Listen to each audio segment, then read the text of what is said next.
It's showtime. Showtime. America, it's election eve. For the next 12 hours, all crimes, including murder, will be legal. Just kidding. That's not. But we should have maybe an hour. What do you think? We have an hour where it could be really tough. It could be really tough hour. It could be a really tough hour. Well, 2024 Jackman Radio election special. How you doing there, duties? I'm good, man. We're on the eve of Shula's revolution.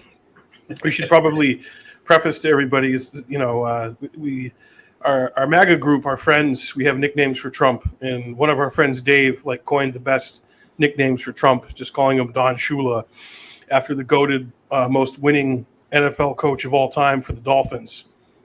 So now, what's the correlation there? Can you put his name on anything, steakhouses or products, or what's the deal? So the correlation is he's a big-time winner.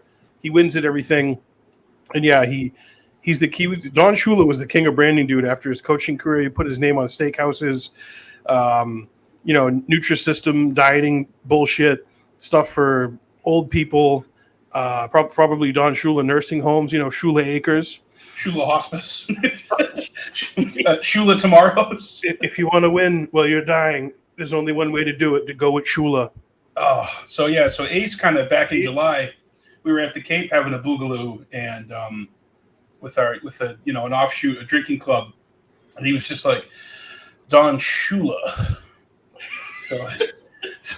So one of Trump, we have a lot of nicknames for Trump, actually. I was telling Christy Loretto some of them earlier today.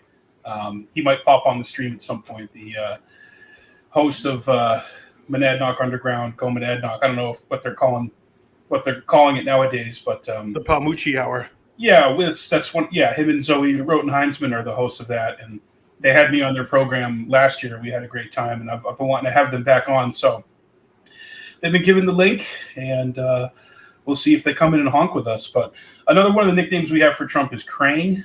Yeah, like the bad guy from Ninja Turtles. Do you really like that one?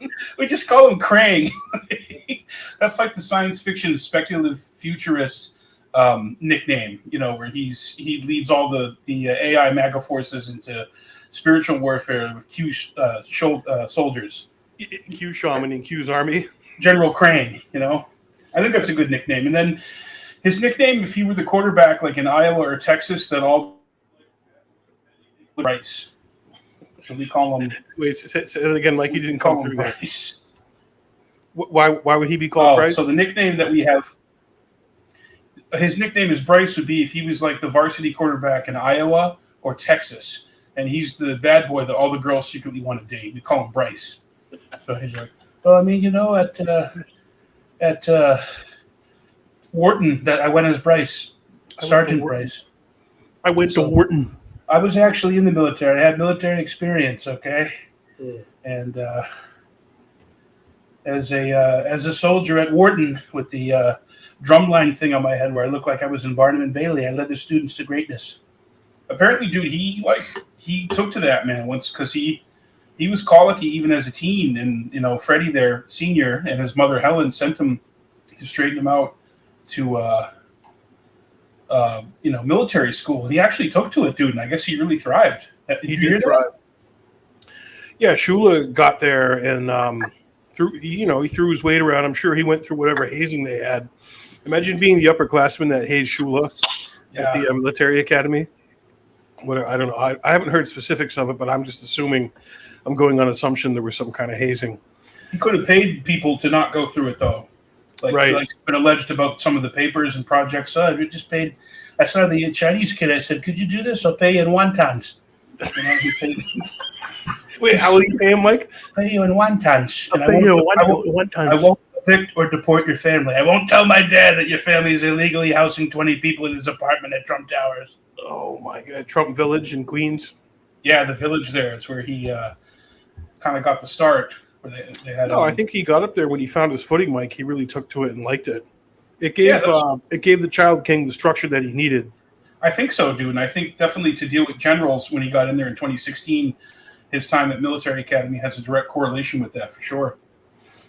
Amazing. But, man, it's crazy where we've come since then when you actually think about it. Like, here we are now on the eve of the 2024 election.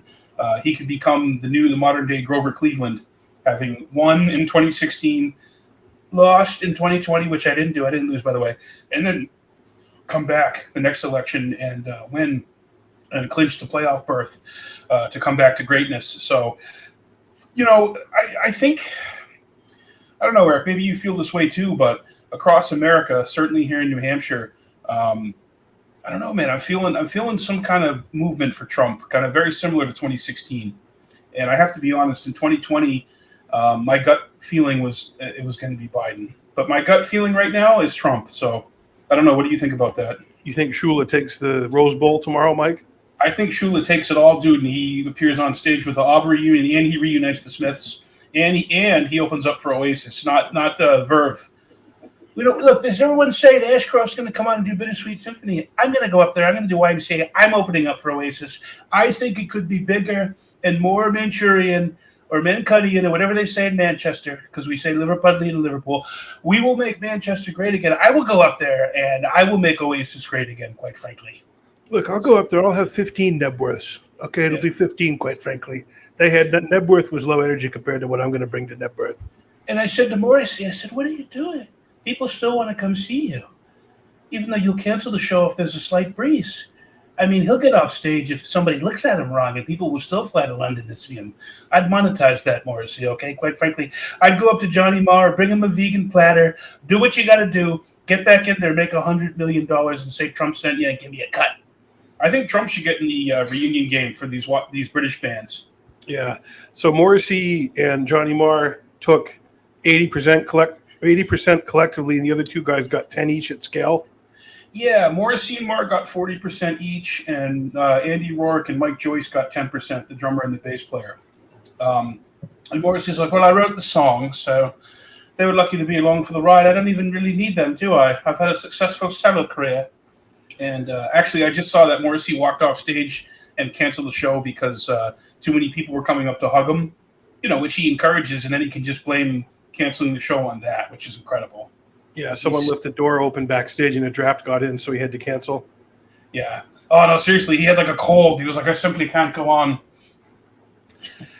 Yeah, to answer your question, Mike, so many people have been asking me, so many people are calling. You wouldn't believe who's saying, Eric, what's going to happen tomorrow? Because I know you're like Nostradamus with these things. And I tell them it's the 7 states, the swing states, that are going to decide this thing. And early voting kind of indicates that Shula's ahead. Yeah, I think so far, 80,000 Americans have voted, and a lot of the numbers are kind of trending well towards Trump. And I think this time around, the GOP or whoever is leading the voting push has encouraged the voters to do mail-in and do early voting and do all different means. But I agree with you. I kind of feel the 2016 vibes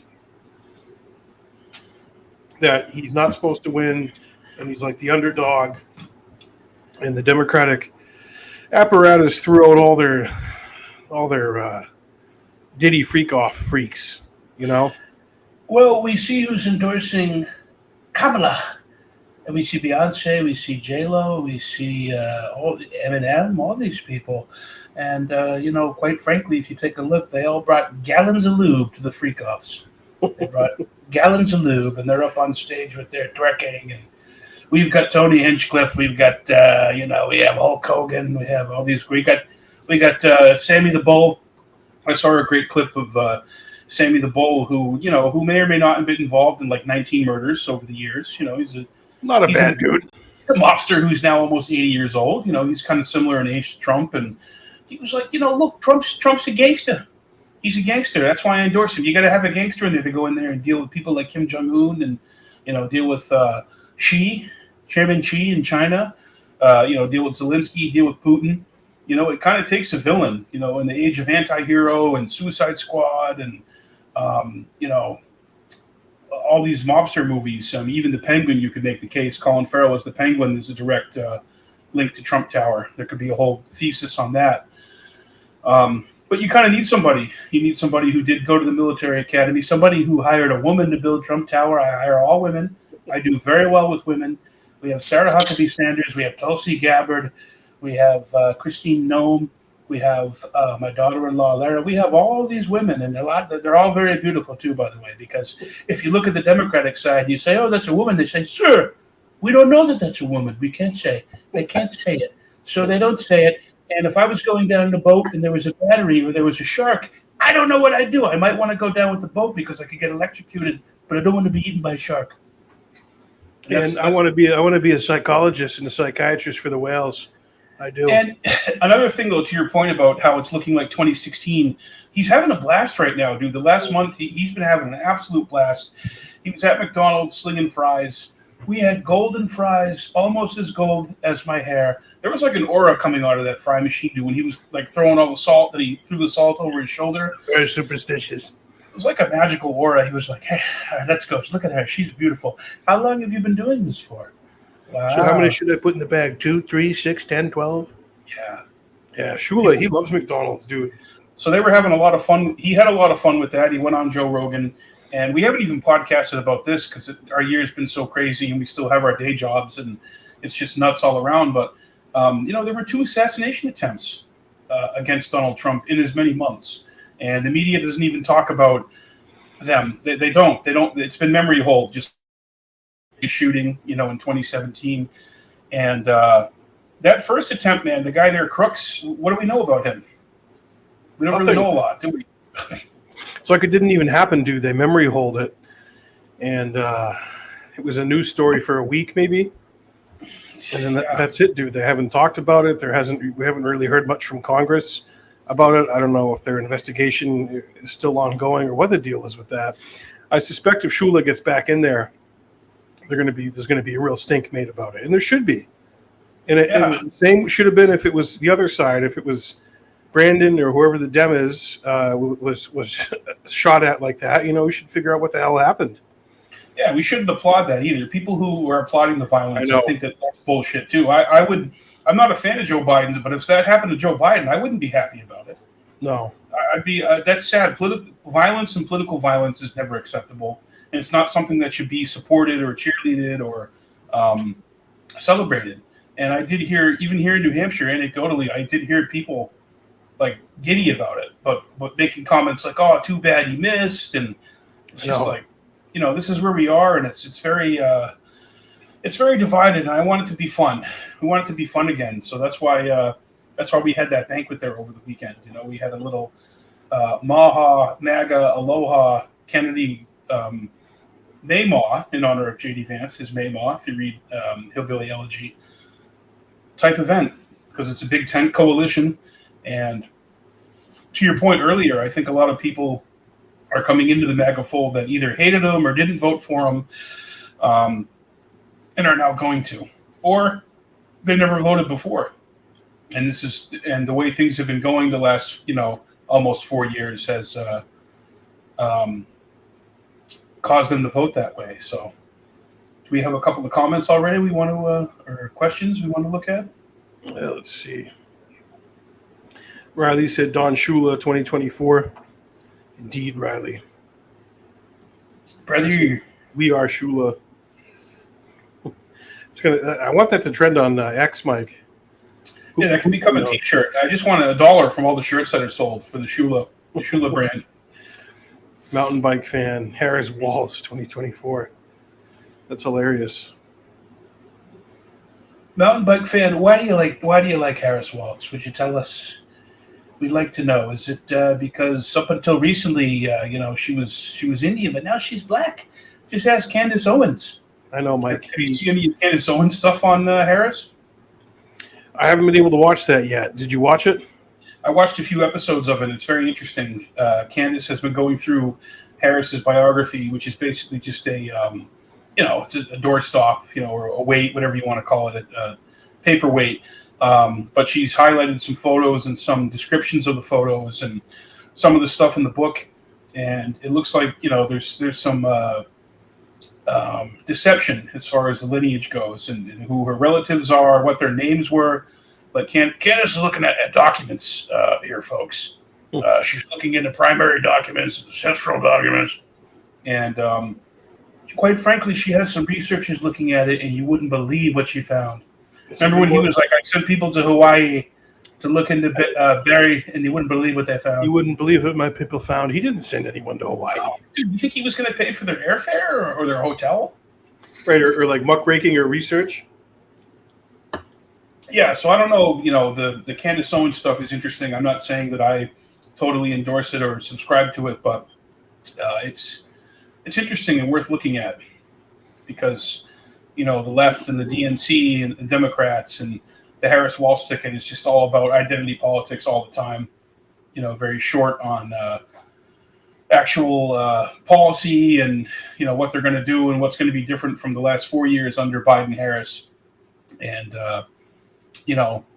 more on pomp and circumstance. She showed up on SNL over the weekend on Saturday with Maya Rudolph. That was interesting to see because that skit looked exactly like the skit that Jimmy Fallon did with Trump probably 8 or 9 years ago when he had him on.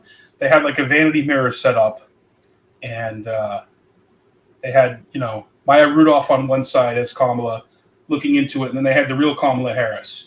And, I think it's always cool when they can get a politician to show up for a skit. But it was, it was obviously very biased and slanted towards Harris and pretty kid gloves with her. And they had Andy Samberg playing the role of Emhoff there, the husband, just really playing him up like a cuck, like a little emaciated, kind of translucent, kind of like whiny and sniveling cuck. That's really how they had him. And he did a really good job with it, and but I was happy to see Dana Carvey show up as Joe Biden. I've always been a huge fan of Dana Carvey's. I think he's one of the great kind of undersung heroes of SNL throughout its history, with his impressions and the makeup they put on him is very accurate when he's doing those characters. So I've always been a huge fan of Dana Carvey. So it was really cool to see them bring him back for the Biden cameos. But, the way they're treating Biden in those skits kind of mirrors the way it's been in real life.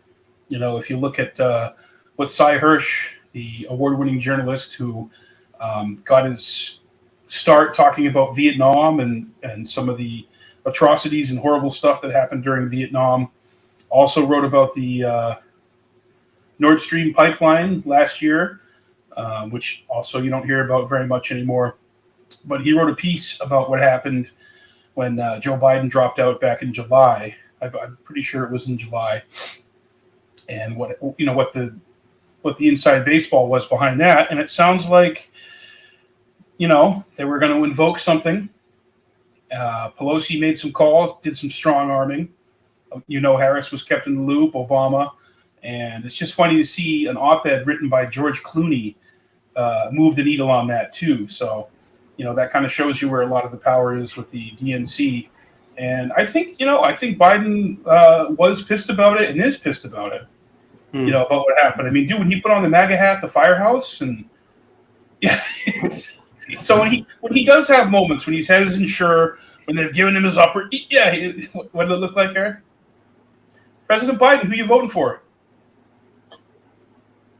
Ice cream. You want some ice cream? Ice cream.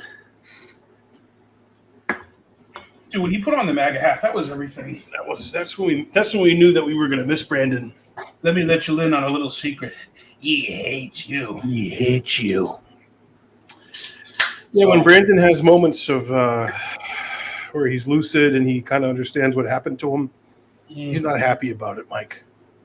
I don't think of course he's not happy about it. How could he be? This is a dude who basically spent half his life trying to claim the throne.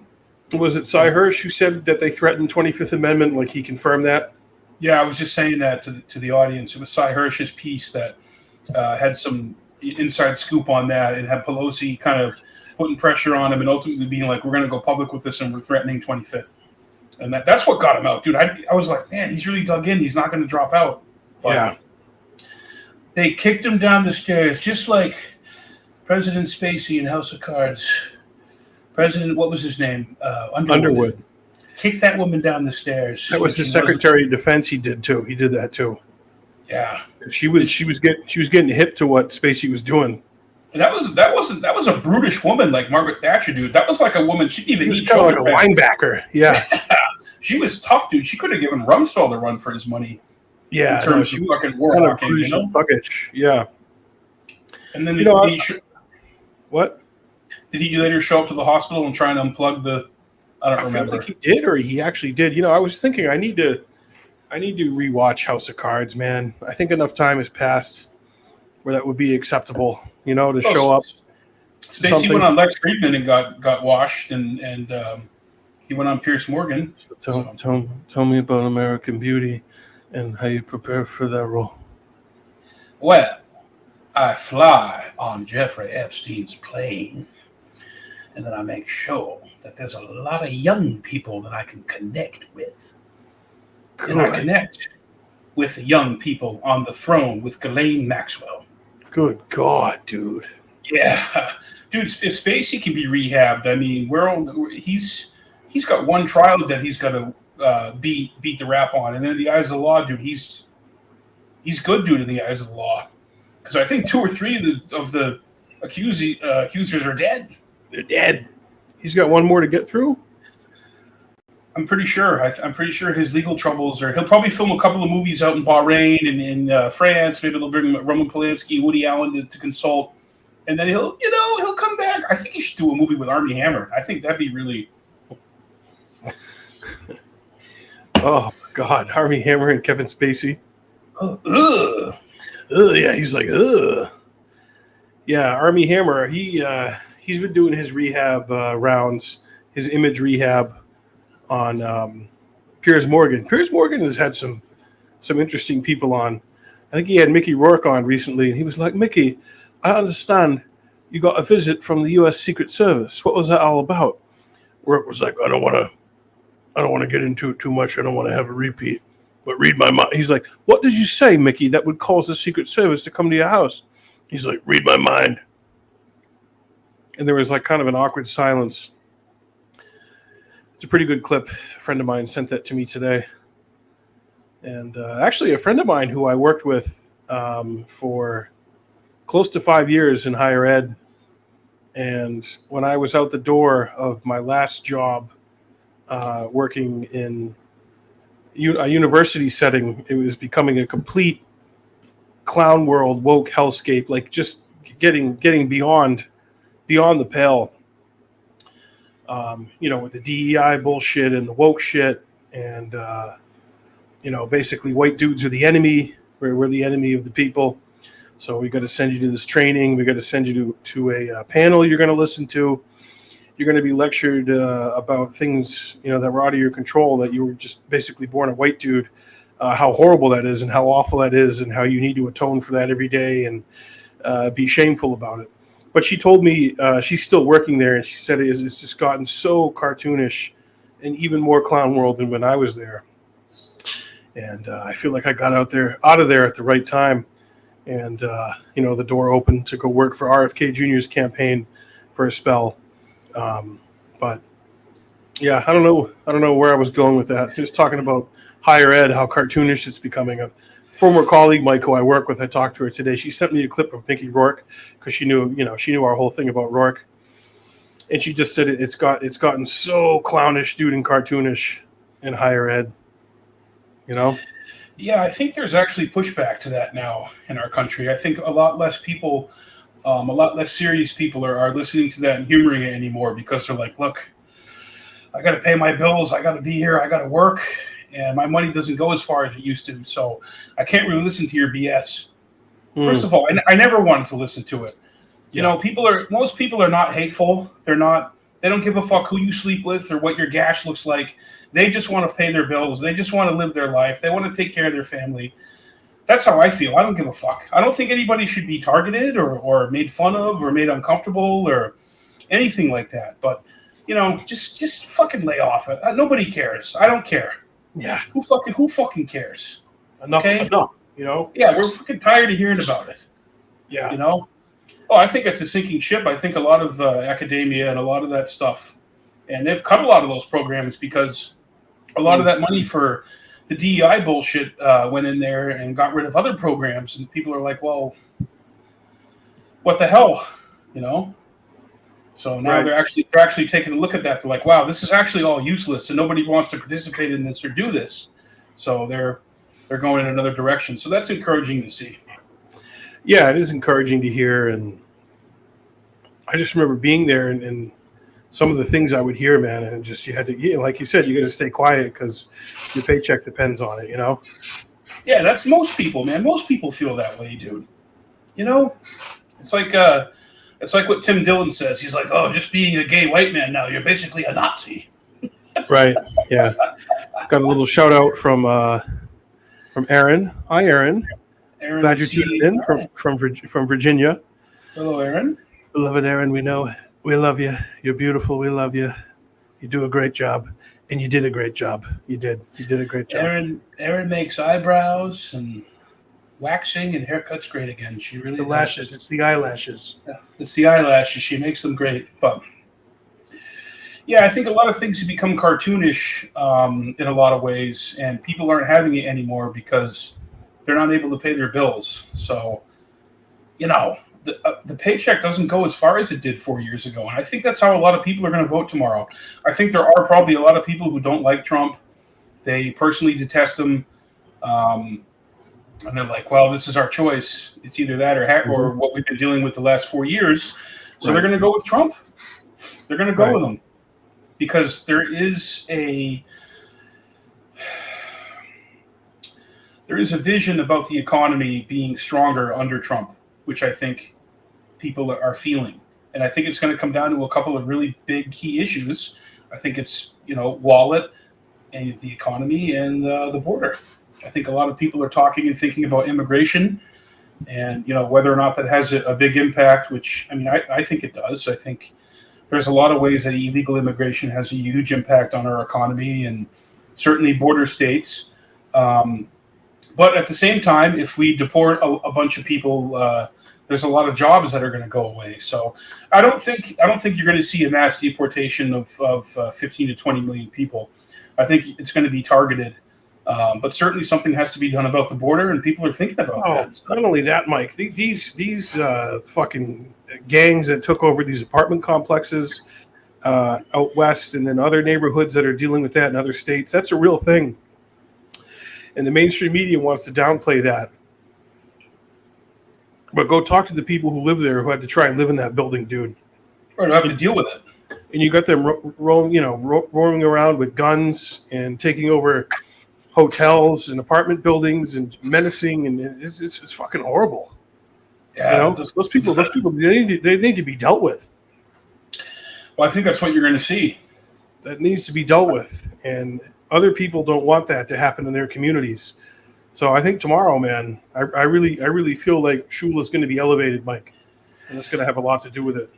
Do you think like Nixon in '68 there'll be a silent majority, or maybe not even a majority, but there'll be silent MAGA coming through? There's so many. So this is the first time I've publicly endorsed Trump, and I lost. Yeah, talk about that a little bit, Eric. Talk about your journey. Silly anecdote, but I lost, like 12, 15 followers on Instagram immediately when I publicly posted that I'm going to be voting for Trump, and I urge everybody to do so. But I also have received a lot of really encouraging, nice messages from people who said, Eric, I was really inspiring to see you do that. I know where you've been politically in the last 20 years in your career and candidates you've worked for and supported, issues that you care about that are close to your heart, that you've been consistent on. And, I understand politics is a game of compromise. So those messages have been nice. And basically tomorrow, if everyone who believes that and feels that goes to the polls and votes for Trump, we have a real opportunity here to get someone back in there who doesn't have to worry about running again and has a coalition around him that we haven't seen the likes of. I don't even know if we've ever seen a coalition like this in history of presidential politics, man. I don't think so. And it's astonishing that the last two candidates that we worked for, supported, fought for, endorsed, knew, pushed, Tulsi Gabbard and RFK Jr. are now on Team MAGA and out there making the case and campaigning. So I'm telling people I'm not going to turn my back on Tulsi Gabbard or RFK Jr. Of course, they're politicians. I'm not going to agree with everything they say and do, but I'm also not just going to walk away and turn my back on 6 years of work and putting it out there. And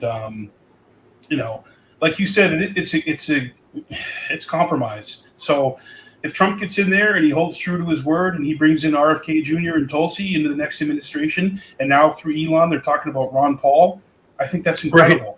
I think that's worthwhile, and I think that's worth considering, because the alternative is ratcheting things up in the Middle East. It's more war, it's more debt, it's more government spending, it's more inflation, and it's more of the same. So we did already have 4 years of Donald Trump. But like you said, he goes back in there. He's got, he doesn't have to run again. I'm not going to run again. This is going to be it. This is it. Yeah, people saying he's going to be a dictator. He's going to do this. He's going to do that. Well, wouldn't he have done that in his first term? Right. And he had people around him in his first term that I spoke out against. I still think we're ghoulish. Mike Pompeo, Nikki Haley, like Nikki Haley.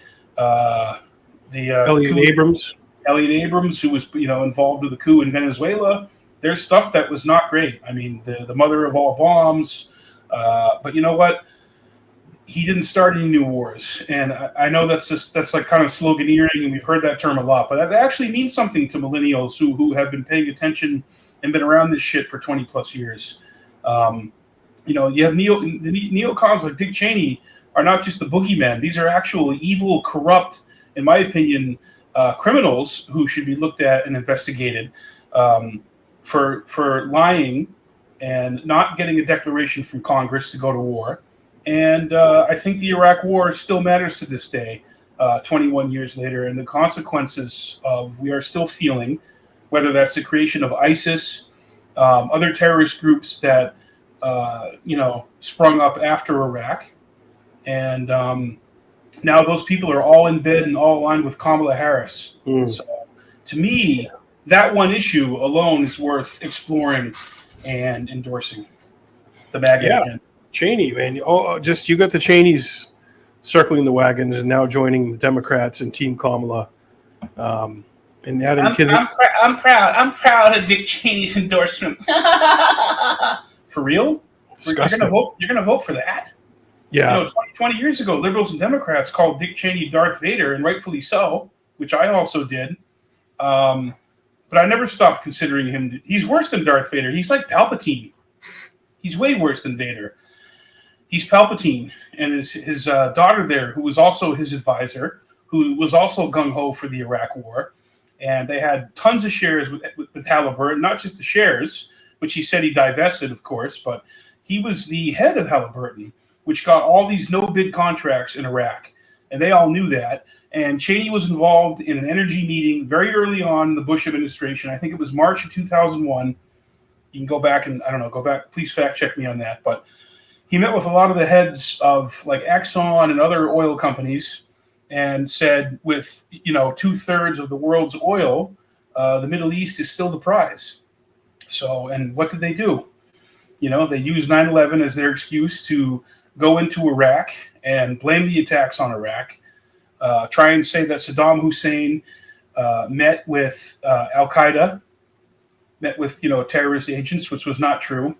Saddam, not a good person, not somebody that, we would ever consider virtuous or not corrupt, but, like it's been said, he was our bastard. He was our guy in the Middle East that we helped bring into power in the 50s and 60s through our actions.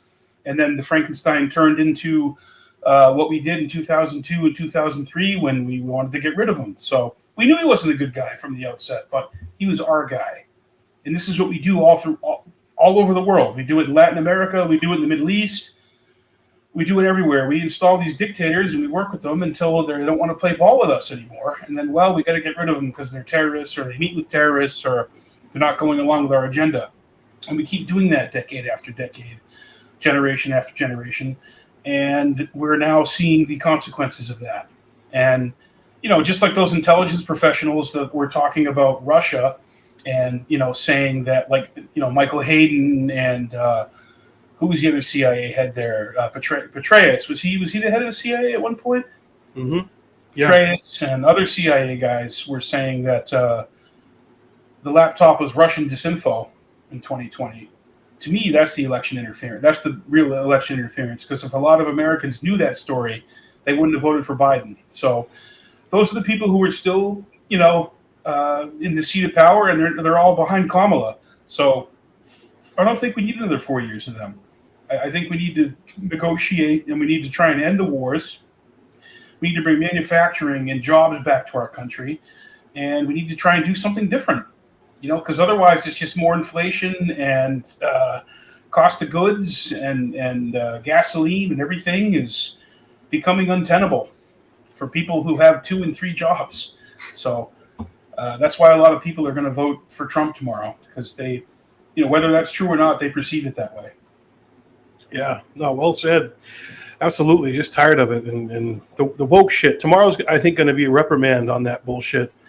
Really, like, once and for all, just pushing back on it. I love these all girls college teams now that are refusing to play against these other teams that have some gnarly dude, some 6'4" fucking broad shouldered dude, who's saying I'm a woman, going out there.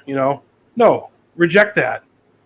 Say no to that. Say no. You're not a woman. You're a guy.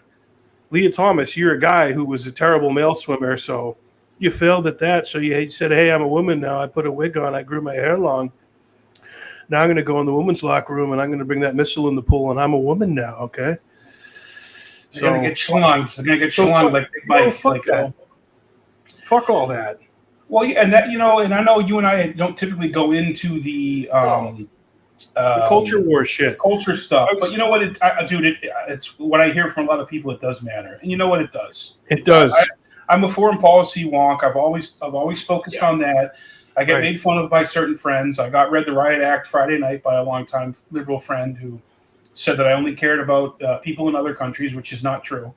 But the culture war stuff is real. It is there, and a lot of people do vote on those fault lines. So that's it. For the longest time, I didn't want to get sucked into culture war bullshit and arguing about mentally ill people in swimming pools. But it's become so pervasive and so proliferated in our society and our culture, in sports, that, you finally just have to say, am I staying quiet because I'm afraid of what someone might say about me or what they think about me? Or am I staying quiet? Why? For who? Why am I staying quiet? So I'm not quiet about it anymore. And I line up with the right and with MAGA and culture, a lot of cultural conservative people on that issue. What do you think of my garbage truck? Oh, dude. Did you think that the vest was more slimming or the apron at McDonald's? What was more slimming? What did they say about the apron at McDonald's? Oh, seriously, that's peak male form. Yeah, I think he said the apron was peak male form. I happen to think you look good in both, dude. Yeah. And you don't see Kamala do, and that might be silly, and MSNBC likes to make fun of that, but you know what? That resonates with regular people. What is it? 1 in 5 or 1 in 7 Americans have had to work at McDonald's for fast food, and of course, yeah, Trump grew up very privileged. He was arguably born. I think he was actually officially a millionaire by the time he was 3 or something like that. So whatever. But you know what? He went and did that, and that resonates with people because there's a lot of people who work 40, 50, 60, 70 hours a week. They don't have time to read the manuals. They don't have time to read the biographies of the elite. They don't have time to do the research. And they look at Trump and McDonald's and they're like, I like that. I'm going to vote for that. And that's, dude, that going on Joe Rogan, the Madison Square Garden event, the dump truck. What do you think of my garbage truck? That's every man, Mike. That resonates with people. And for me, and I have a lot to say about this. Him being asked about the Kennedy assassination files on Joe Rogan, that matters to me. A big part of Jackman Radio has been researching and putting out information on the Kennedy assassination. And I was very glad to see Joe Rogan ask him about that. Now, of course, Trump legally should have released all the files in 2017. because the JFK Records Act of 1992 mandated by law, 25 years later by law, that every single file pertaining to the assassination be released. And that should have been 2017. And he did release a lot of them.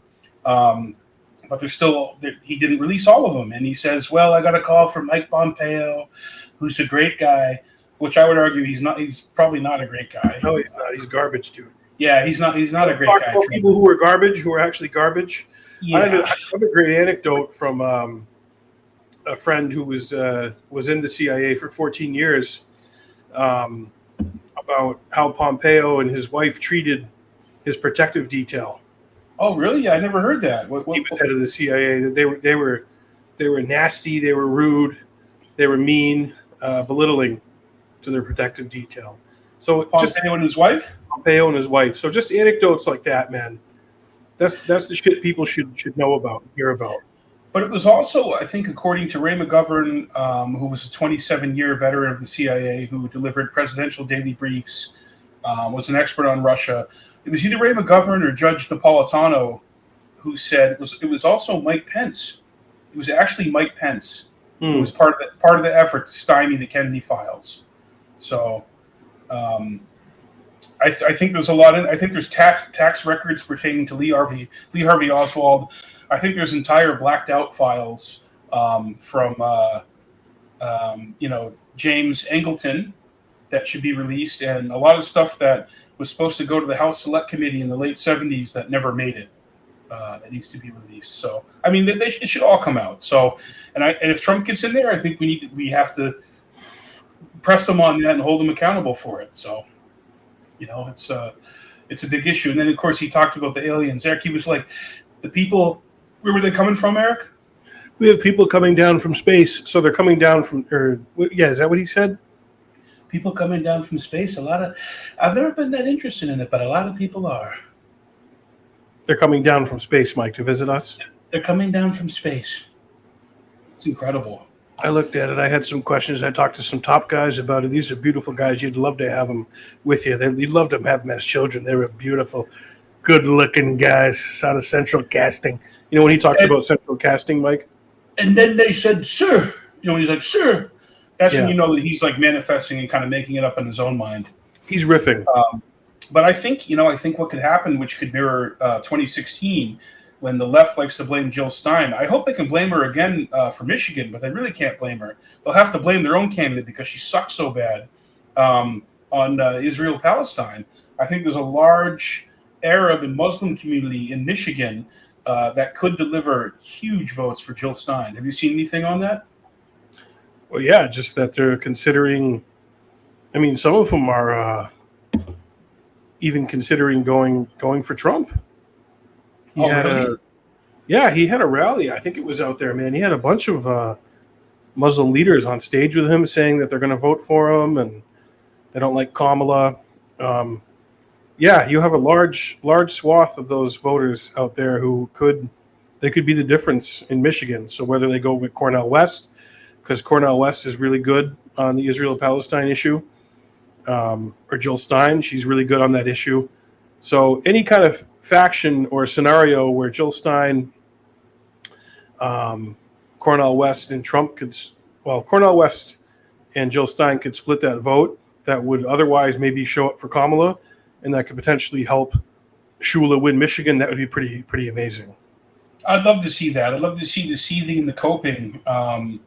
It's the detritus and fallout from the campus protests. How are a lot of those 18 and 19 and 20-year-olds going to vote, right?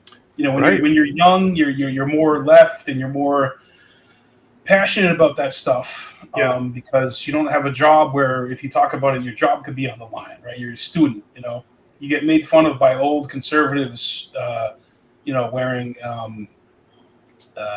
pants in the studio on TV who wear makeup and get paid millions of dollars to make fun of you. But don't discount those students, who are doing those protests. And but again, Trump was the biggest friend to Israel, I would say, in a lot of ways. But I also think, when he was like, maybe Netanyahu, maybe ease up on the settlements. Ooh, he didn't like that. You have moments like that. Maybe we should talk about the sleepovers that Jared Kushner did with Bibi. So I don't know. I don't see Kamala going to the table to negotiate with Iran or Israel or China or Russia. I don't see them taking her serious. I mean, dude, she can't even be on a microphone unscripted for longer than like 12 minutes, right? I mean, I don't know. She's awful, dude. Yeah, it's bad. It's bad, dude. No confidence with her, man. The media has been trying to prop her up from the get-go, and it's funny because a lot of Democrats I would talk to would be like, oh, no, we can't, because if we drop Biden from the ticket, we're going to have Kamala. We can't have that. We can't have Kamala. And then all of a sudden it's her. Didn't go through the primary. Actually came in last in the primary last time. Didn't get a single vote. Was supportive of DNC measures to cuck the primary against Dean Phillips and RFK Jr. That was very Democratic, by the way, everybody. And now she's the nominee, and we love her, and we're fucking full of joy. No, you know what you are? You're full of fucking manure is what you're full of. Yeah, you're full of shit. Speaking of manure, people who work with manure, the Amish, we have a question here from Marion. Fascinated with the Amish MAGA enthusiasm. Can you speak to that? I mean, I've just seen clips of the Amish and their horse and buggies with MAGA flags, Mike, in Pennsylvania Dutch, in Amish country, dude. That's incredible. So they have the like the deflectors with the horse and buggy, and then they have like a MAGA sign on it or a MAGA flag? Yeah, a MAGA flag on the side of their horse and buggy. Well, we saw the movie with Harrison Ford and Lucas Haas, The Witness. Yeah, The Witness. He witnessed Danny Glover and the police corruption and the benga, benga, benga, benga. And then he was with Amish. He was churning butter, and he voted. He likes me. They like me. They do unpasteurized butter. We're going to have Ron Paul talk about unpasteurized butter. They do. They make the butter with the breast milk. It's unbelievable. You wouldn't believe it. So we got Maha people. We got health freedom people who like the raw milk, and then the Amish who like to churn the butter, and they do a great job. They really do. So what about Elon and Ron Paul flirting on Twitter? Can you speak to that at all? Like, that's a libertarian autist fever dream, dude, that's going on right now. And Elon's fever dream of Doge, Department of Government, what does it stand for? Department of Government. God, I can never remember the whole acronym. It's so stupid. It's so silly. Doge, Elon, Gov. The thing is, both sides got billionaires. Which billionaire do you want? Do you want Bill Gates? Do you want Mark Cuban? Do you want Elon? I don't know. It's Department of Government Efficiency, Doge, which is a play on his meme coin, cutting $2 trillion from federal spending. So that's something Ron Paul has talked about his whole career, dude. Cutting all this money. Well, I don't think a lot of people are very interested in how much the fecal matter weighs of bears out in Washington State. They don't want to spend money on that. It's not constitutional to spend money on all these warheads either. I don't think they're in support of that. I don't know that we need to do these studies talking about trans salmon out in Alaska, or what, like Rand Paul. What's Rand Paul looking to cut, Mike? I would say Dr. Frankenstein, Dr. Levine, do you support puberty blockers in children's cereal? I was promised a memo in writing or furnished orally to my office an answer. Writ large, I never got from a fortnight. So I'm holding these hearings now, and I'm swimming in the pool with COVID, and we're just wondering about gain-of-function research and maybe not having, a situation where we bomb Iran. Please answer the question. Something like that. Oh, God, Mike. That's so good, yeah, dude. It's like an Avengers, Suicide Squad initiative, dude, all coming under one umbrella. I know. Rand Paul's got to be in the mix, man. The thing I like the most about Rand Paul is he never looks happy to be there. Oh, God, no. Would you be happy to be there? No. What was the thing about the haircut, though? Like what it looked like? Either you said it or Bill Maher said it or someone. No, it wasn't me. Rand Paul is someone who has real hair that looks like a wig, right? Right. Most people who have a wig, it looks like a dead animal, but he has real hair, and that looks like a dead animal. Do you support? Goes to some comments here. Carlton says, "Hey guys, hey Carlton, hey Carlton, see you here." Marion, stuff and things. Great to see you, Marion, on Saturday at our MAGA banquet. Marion, who's a legend, who was the head of women for Ron Paul. Pooh says the red tie really made the McDonald's uniform, Mike, and that it should be standard now for the workers. Oh, dude, it definitely did. It definitely did. Hit send early. Trump would have given Peanut a pardon. They killed the squirrel. They did. They abducted him in the night like Elian Gonzalez. They went in there and they took him, and they shouldn't have done it, and it was terrible. And they abducted the squirrel, and then they execute him. This is what the deep state does. They rip you out of your bedroom, and then they kill you. Well, it's incredible. That's become a meme. Wasn't there a raccoon? Yeah, it's like a cause celeb for the right. Like the New York Post is talking about it. Like incredible, dude.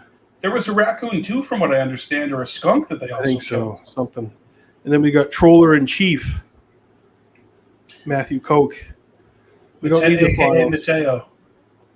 We already know that Jack Valenti and David Ferry killed JFK, so Israel could steal nuclear material from NUMEC 3 years later.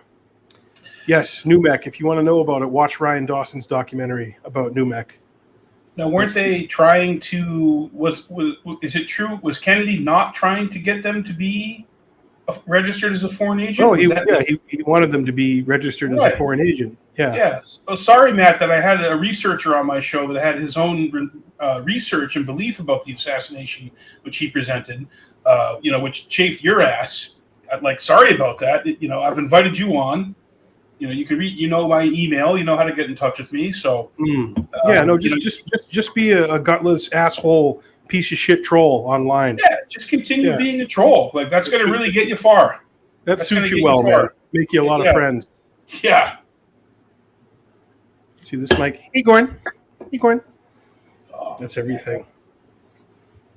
We want to see Pennsylvania. Boy, it's going to be a big win in Pennsylvania, Marion. It is.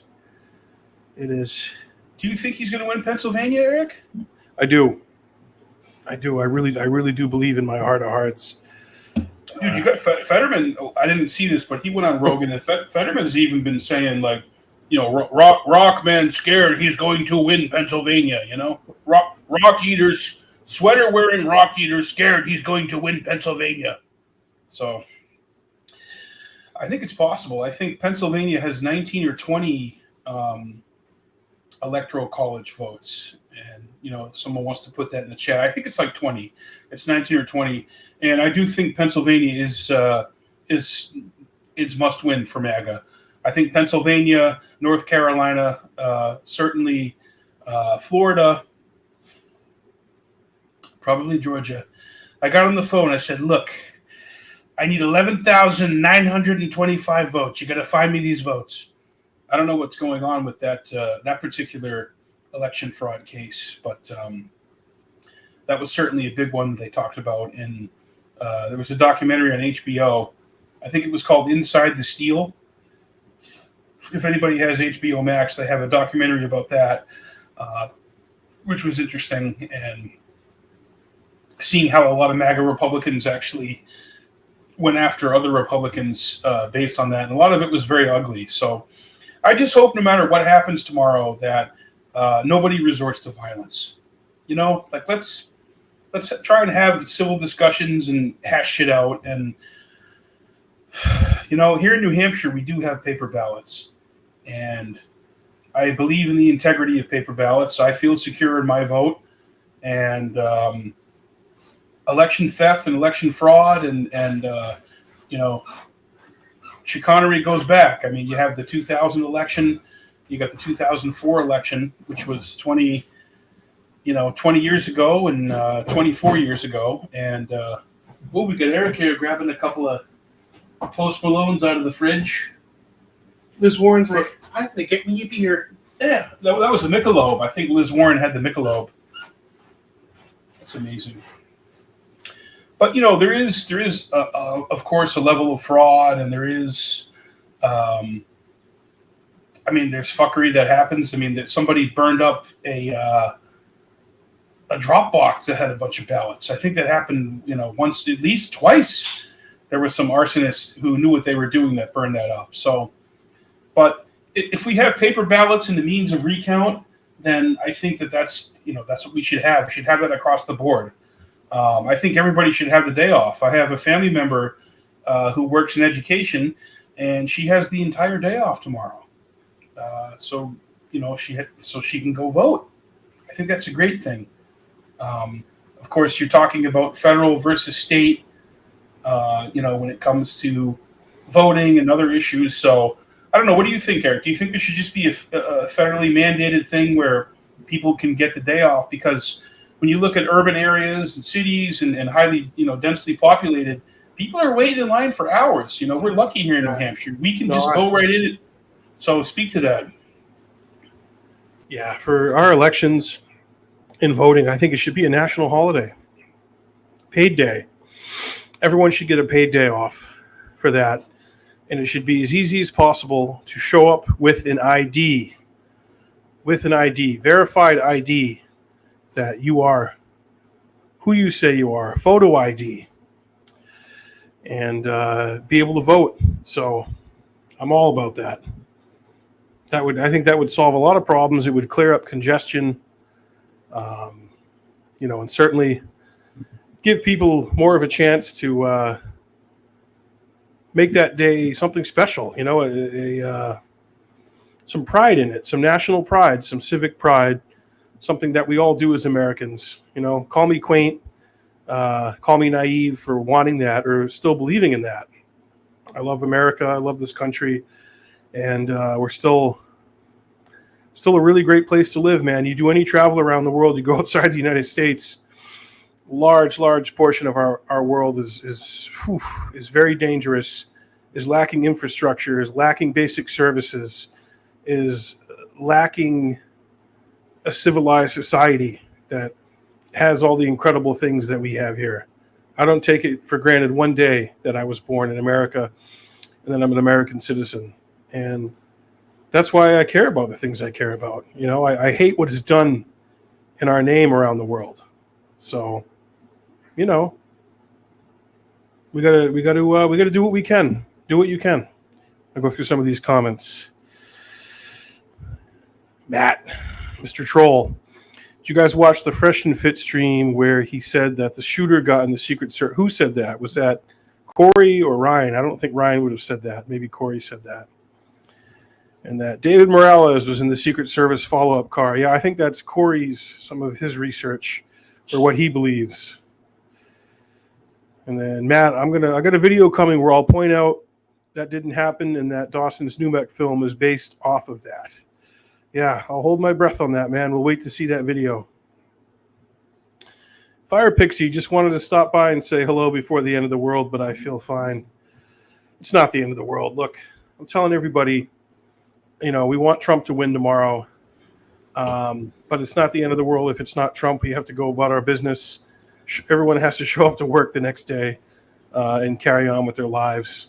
And if you don't like the results of the election, keep doing what you're doing in your own sphere of influence, in your own life, in your own community, and pushing the things you believe in and standing up for what you believe in.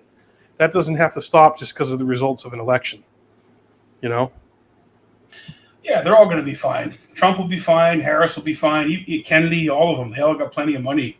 They're all going to be okay. Everyone else is going to show up to their, jobs, like Eric said, every day, and continue to pay bills and scrape. And that speaks to a greater issue, obviously. But yeah, I put up some of those comments that Matt said, Mike, about Fresh and Fit.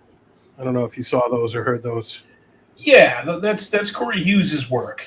And Corey, and Matt, Corey Hughes has actually done a lot of great work. I mean, you have too. I mean, I was always nice to you. I had you at my house, took you out for dinner.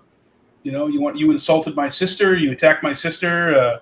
So it's like, dude, I don't know what you want out of me. You've done great work on the Kennedy assassination, and we've known you for many years, but you've been a very caustic, antagonistic individual, and that doesn't make you friends on a JFK forum message board. It certainly doesn't make you friends in real life either. So I don't know what to tell you. You don't like someone else's pet theory. Great. Hey, we got IB Denmark in the house. How you doing, IB Denmark? Good to see you. Denmark. We love the Danish. They're great people. Fire Pixie sent us the frog. We got the frog. I mean, the frogs are going. How are the frogs going to vote? How are gay frogs going to vote? I mean, we need Elon Musk to buy InfoWars here, folks. If we're going to do this thing, and we're going to have supplements and bone broth. We're going to have Schillick supplements. We're going to have colloidal silvers. Mike, do you think there's a place for him in Trump's administration for Emmerich? I would say press secretary or media attaché. I would like to see Emmerich go on and do battle with, CNN, MSNBC. Turd Tapper. Jake Tapper. Well, Vance did a great job with Tapper. I don't know if you saw Vance. Him, Mike. People were saying, "Oh, Vance was a bad pick," and it's like, well, have you seen him handling the media the last 2 months? I think he's been an incredibly effective advocate for MAGA. JD's grown on me, Mike. And he's 2 years older than you and I. He just turned 40 this year. He's born in '84. Yeah, and he's also an Iraq War veteran. When he was over in Iraq, understood that it was bullshit. It was a fool's errand, which is what Scott Horton called his book, which I think was about Afghanistan, but could also be applied to Iraq.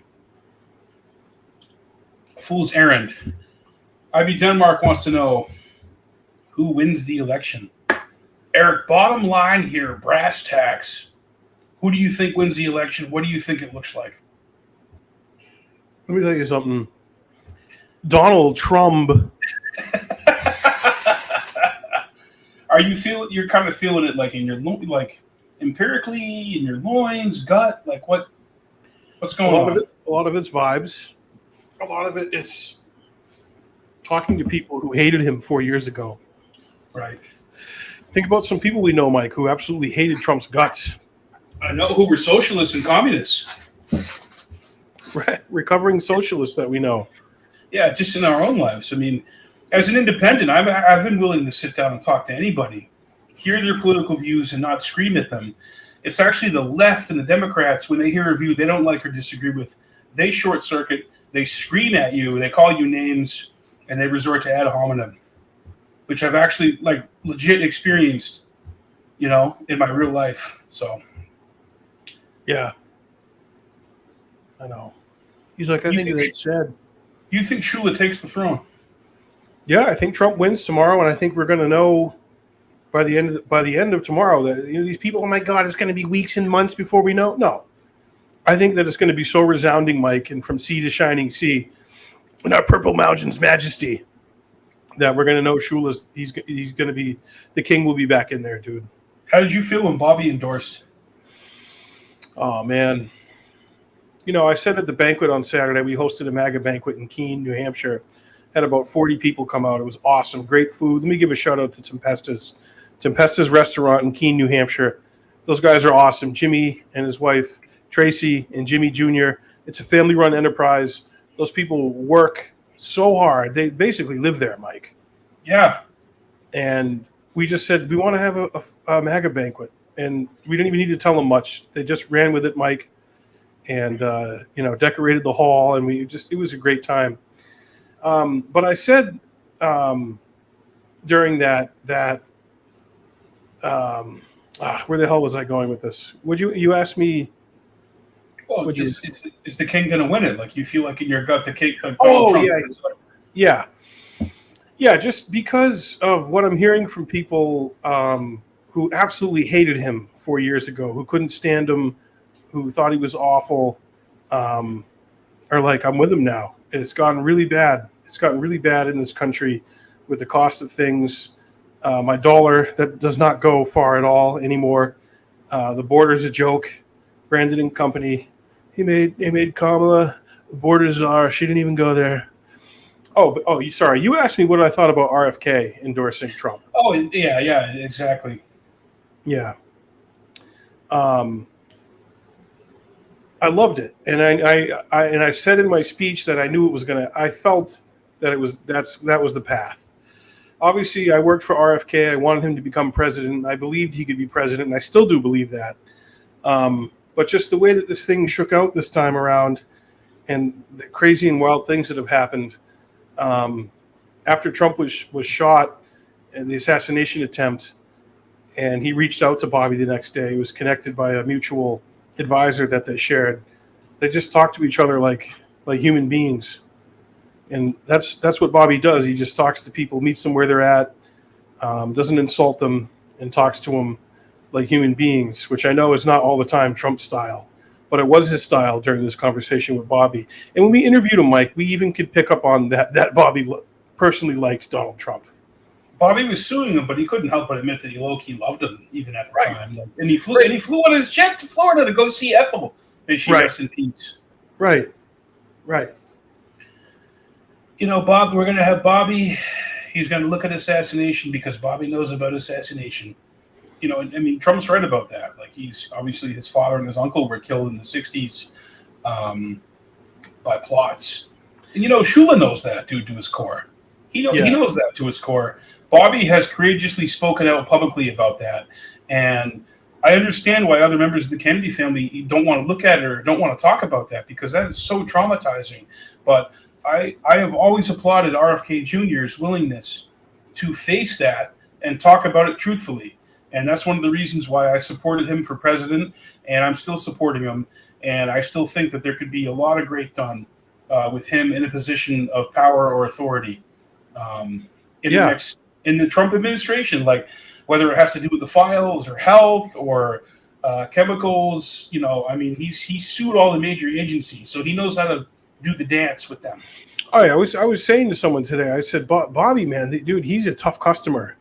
Okay, he's got 40 years of experience in the courtroom, litigating with these people, corporate malfeasance, you know, government agencies, all of it, dude, all the above, and winning huge cases. I mean, Monsanto, dude, just that one alone. And the Roundup, the Roundup case, cancer. Yeah, exactly, dude. So, of course, it's not just Bobby, but see, with Bobby, he knows how to find. And Trump always said, "I'm going to get the best people," and we know his record on that. But this time around, he's going to live up to it. Bobby has a way of getting great people who he understands and recognizes might know more about something or have more experience with something than he does. That's what a leader does, man. You find people. I didn't know how to staff a government. I didn't know what to do. I mean, Eric, he was never even like a state rep, and he went from being basically a retired mogul to a reality TV host to then president, which is unprecedented, which is like crazy to think about, you know. And I saw the Lincoln bedroom and their son Tad.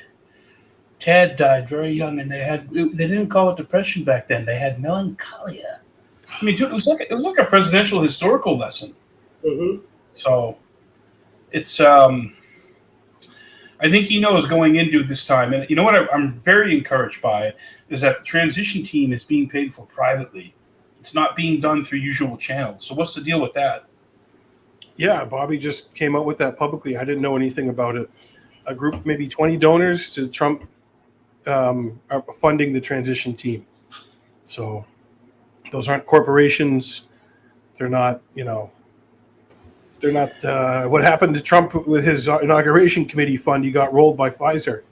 Right, because one of the things RFK Jr. talked about was how all these agencies and, you know, government organizations are captured. They're corporate captured. So the corporations and entities they're supposed to police and monitor and look at, they're being run by people from those entities and corporations. That would be like having a government institute of chicken being run by Purdue, you know, Purdue Chicken, to police it, and his profits are on the line. So, you know, look at the Sackler family. I mean, the left was great in the '90s and early aughts about Big Pharma and about the Sacklers and about Purdue. They used to be based on all this stuff. They were. I mean, that's the health freedom people here in New Hampshire that we got to know through Bobby's campaign. They're all great on that, man. They you know, it's like now if you talk about that, you just call a right winger or a Nazi. So it's, I don't know, man. It's you know, maybe we need to send another $100 billion to Ukraine. We need more leather stilettos for Zelensky. Boy, I said to Zelensky, and the way he looked down on him too when they had that last meeting. You know, I think you know, Trump probably would be able to bring both of those parties to the table to talk about negotiation and an end to that war, because that's what needs to happen. You know, if we want to talk about this like an adult, the thing with Ukraine didn't just happen, and it didn't just occur like 2-3 years ago. There was the coup in 2014. There was the fuckery that Victoria Nuland was part of, and there's even stuff that goes back way before that. Now, that's not saying that like Putin's an angel or he's in the right or it's this or it's that. It's the actual reality of it. It's Russia is a country, and Ukraine is a country, and Russia's bigger. Oprah endorsed me. I mean, that's literally like what we're dealing with Kamala. That's like her foreign policy. And she's got people like Jake Sullivan. She's got Blinken. She has now the Cheneys who are endorsing. I think that Liz Cheney probably wants a job in Kamala's administration, and I wouldn't be surprised if she got one. Because she got run out of Congress. She got stripped of her duties and the committees that she was on, and she got beaten, quite frankly, by a margin the likes of which no one's ever seen. And there's a lot of truth to that. People don't want the Cheneys in the seat of power anymore, man. I mean, the American people who are paying attention don't want to listen to them or have anything to do with them, and I think that that's right, and that would be a good repudiation of that policy.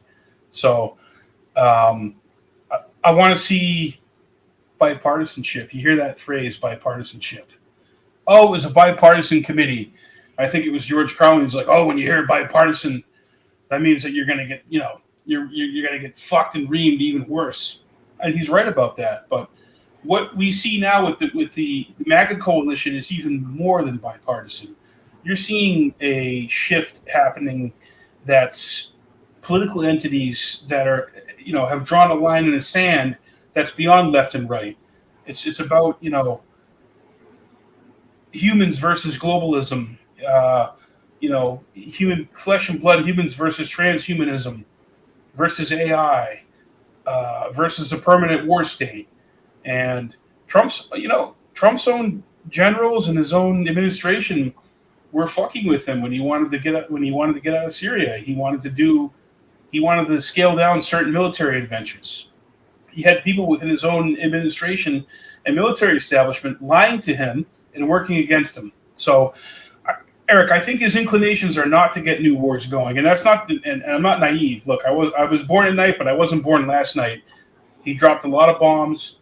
He had Elliot Soleimani. There was a lot of stuff that he did. And then, of course, he spoke at the UN. If Kim Jong-un wants to get the rocket program, if Rocket Man wants to get the rocket program going, there's going to be a fire and fury the likes of which no one's ever seen. So to say that bluster publicly, Eric, and then to go over there and meet with him, and then the left says, "Oh, he met with Kim Jong-un. We didn't get anything." Yeah, we did. He stopped doing testing during Trump's admin for the rest of his administration. There's 20 million North Koreans that are happy that war and missile exchange didn't happen. It's not about optics. It's about stopping these wars from happening. So that's what it was. He went over there and did a walk to remember, Mike, with Rocket Man. It was. That was one of his finest moments, and I publicly spoke up in support of Trump. Boy, I drew the ire of all our former teachers. Yeah, just like liberal idiots who have like brain rot. Dude, if Brandon would have done that, I would have applauded it. You would have. I know. I know. This is one thing, dude. I'll give Bill Clinton credit on, man. He was working with the North Koreans. Kim Il-sung, the grandfather, the eternal leader. Clinton had a relationship with him, and Clinton wanted to do some stuff with North Korea, like open it up. Because I like the women. I like the looks of the women. I said, let's get them over here, But, any president, Mike, who would have done the walk to remember, I would have supported it and been a cheerleader for it. Dude, you know what? JFK would have done it. Oh, hell yeah. He would have brought Rocket Man sailing in Hyannis, He said, Rocket Man, our problems are man-made, therefore they can be solved by man. You come down, we'll have Marilyn Monroe come sing you happy birthday. Right, we'll get Marilyn Monroe. We'll give you a massage and some fish and chips in Hyannis. Okay, how does that sound? That sounds kind of nice, doesn't it? Some clams. We'll get a clam plate for you, Rocket Man. It's unbelievable. And I'll bring you a basketball signed by Dennis Rodman and Michael Jordan, even though they're not on speaking terms, even though they should be. Yeah, the king kind of knows how to win people over. This is how to win people over and make them your friends. I think it's a book you read when you're like a sophomore in college, and like the basic psychology of that, I think, still rings true. And he's likable. Even the adversaries, who, when they have moments of truth, are like, I couldn't help but like him. He was charming. He's a symbol, dude. He's like Old Glory. When he hugs the flag, dude, that's a symbol hugging a symbol, and it's an idea. And beneath the mask is an idea, and ideas are bulletproof. And that's why, in Butler, when he went down, that was the moment, that he solidified a lot of it. Oh, when he came up, dude, and he was just like, fight. Yeah, he was like, dude, that was fucking epic. It was, dude. That was so epic when even the Rock called me. The Rock got my phone number. I think he got it from Dana White or McMahon or somebody. And the Rock called me and said, "Sir, that was incredible when you did that." And I wasn't. Rock wasn't a big fan of mine. The Rock running around in a dress. When they wear the dress, Mike, according to Cat Williams. Cat Williams is like, have you ever seen anybody in Hollywood who wore a dress that wasn't successful? I think that's a fair question. He's been proven right about everything, Mike. And I think, not the final, but maybe the conclusion of the Grateful Dead psyop is Bob Weir endorsing Kamala Harris and being part of White Men for Kamala. Oh, my God. A lot of our audience understands David McGowan's research, and we've certainly talked about it a lot. And we had O'Neill on to talk about chaos in the 1960s and rock and roll and how it was what? That was epic, dude. That was a great chat. So I think the last part of the Grateful Dead psyop is White Men for Kamala. Bob Weir and White Men for Kamala. To which Scarin responded, "You don't like about that? I like your shitty and drone pedantic music and your fucking acid jam band bullshit, so I'm going to vote for Kamala based on Bob Weir's mustache and his sandals. Bob Weir's sandals told me to vote for Kamala. White Men for Kamala." So that's the end of the 60-year Grateful Dead psyop, and that's good. What would you ask me? That's incredible, Mike. No, it's just, well, Scarin said, what did Scarin say in response to it? It's probably true. Mike's probably right. Yeah, I don't know if I'm right, but look at it in 5 years, it'll be true, and nobody will give a shit about it. Yeah. Which is most of what we report on. But what do you think about Joyce Craig in New Hampshire saying she's going to legalize marijuana? She's running for governor against Ayotte, right? What do you think about that matchup?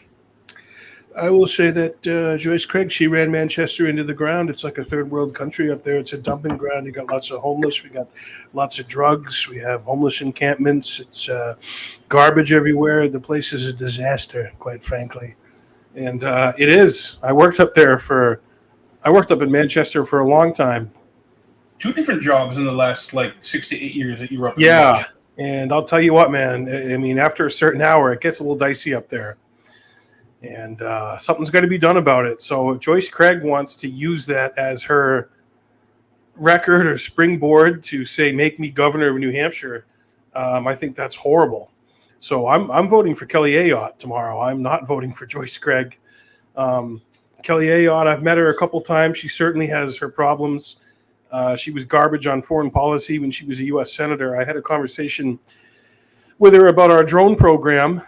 This had to have been in 2012 when Romney was running. I saw her at an event, a Mitt Romney event in Manchester, ironically. And I just asked her about our drone program and how we are kind of just senselessly murdering people all the way across the world. And our drone program is an amazing recruitment tool for terrorism. And I said, our drone program kills innocent people. And she looked me right in the eyes and she said, no, we don't do that. We don't kill innocent people.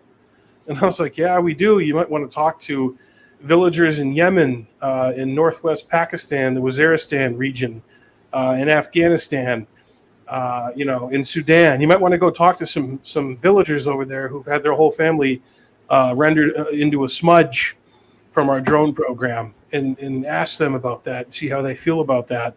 and then what maybe their life goal will be after they watch their entire family obliterated in a drone strike. You know what I mean? Wow.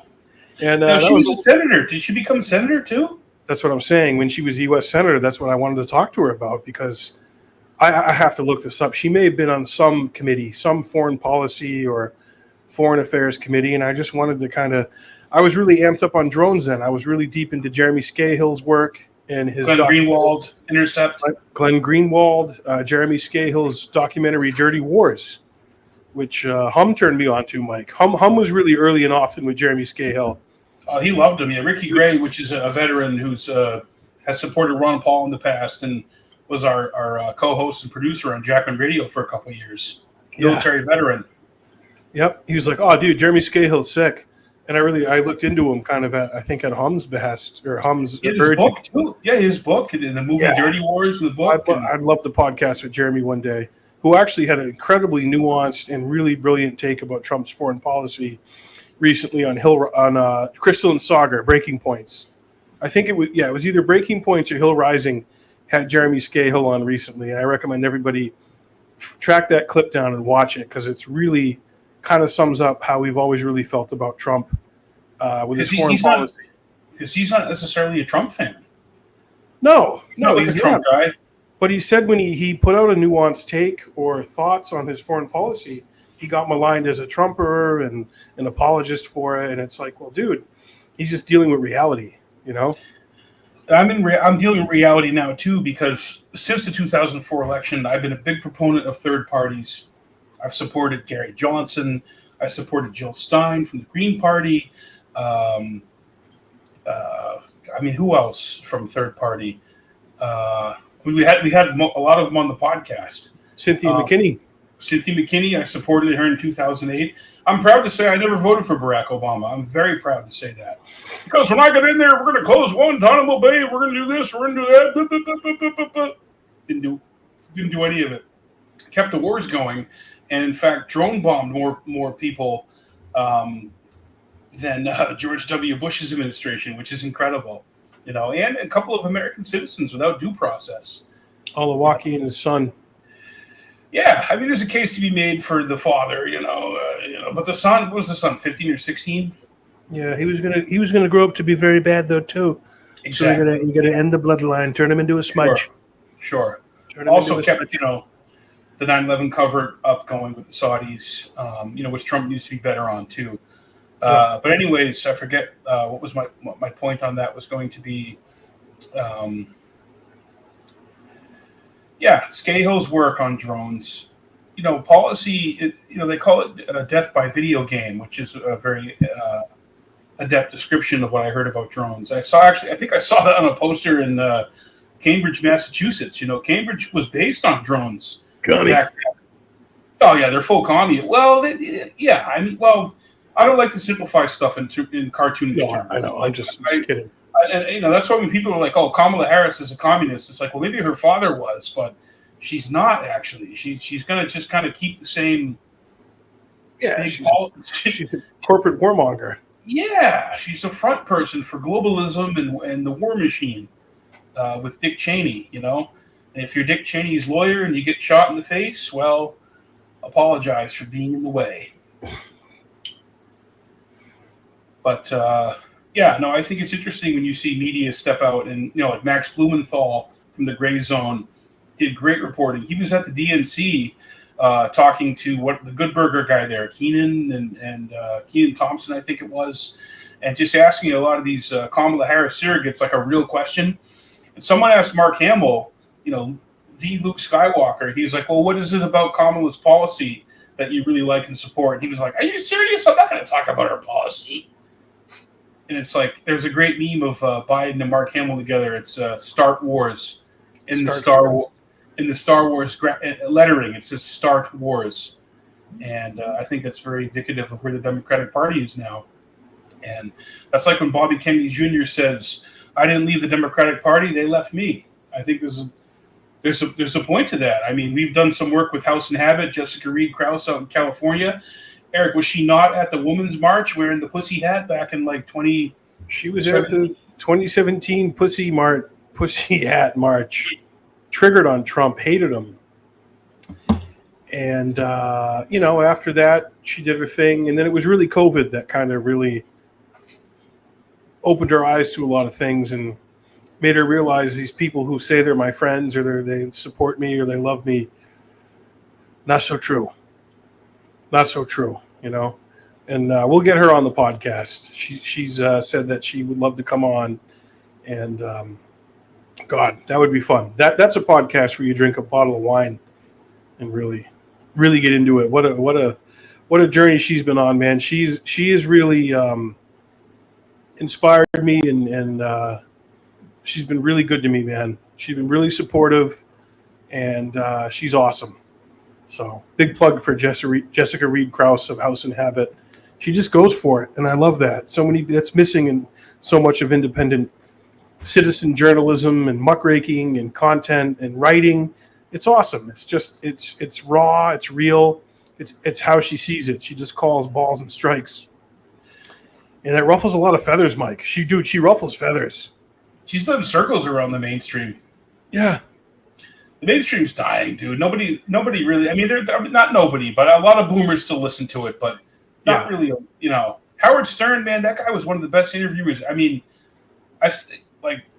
we listened to Howard Stern having Julian Lennon on in the '90s, talking about how Yoko Ono stiffed him on The Inheritance, and it's a great interview. He's threading the line between delicate and gentle, but also calling Yoko out, but being respectful for the fact that this is John Lennon's son, who was just, shot and murdered like 13, 14 years earlier. And just, it's like a 20-minute clip on YouTube. Type in Julian Lennon, Howard Stern, and it's one of the reasons why I think Julian finally got compensated what he should have been from his father's estate. And Howard did a lot of great shows with Donald Trump. He had Tiny Tim. I mean, he had porn stars on. I mean, dude, he did all kinds of great stuff. Oh, Howard was awesome, dude. He was great back in the 90s, man. I mean, he was very entertaining, and he was one of the best interviewers to get his subjects to open up. And now he's just like a fucking yenting shill for the DNC. He's just a shill. He's saying how much he hates Donald Trump, and it's like, dude, he made you a lot of money. He was part of your ratings. Like, you had him on a bunch of times. There's a greatest hits clip you can go and look on where he had me on. He had Melania on. He had me on the phone when I was in bed with Melania. And, there were a lot of leading questions and a lot of, great broadcasts and shows that they did. So for him to now all of a sudden, he's squeamish and he's a fascist. We don't like him. We're not going to do this. It's like a lot of that's very disingenuous. And that's why I love it when, Trump was at the Al Smith dinner in 2016 and this time around in 2024, and he just eviscerated everybody. I mean, Trump's up there in a tuxedo just roasting everybody. And Chuck Schumer is sitting right next to him,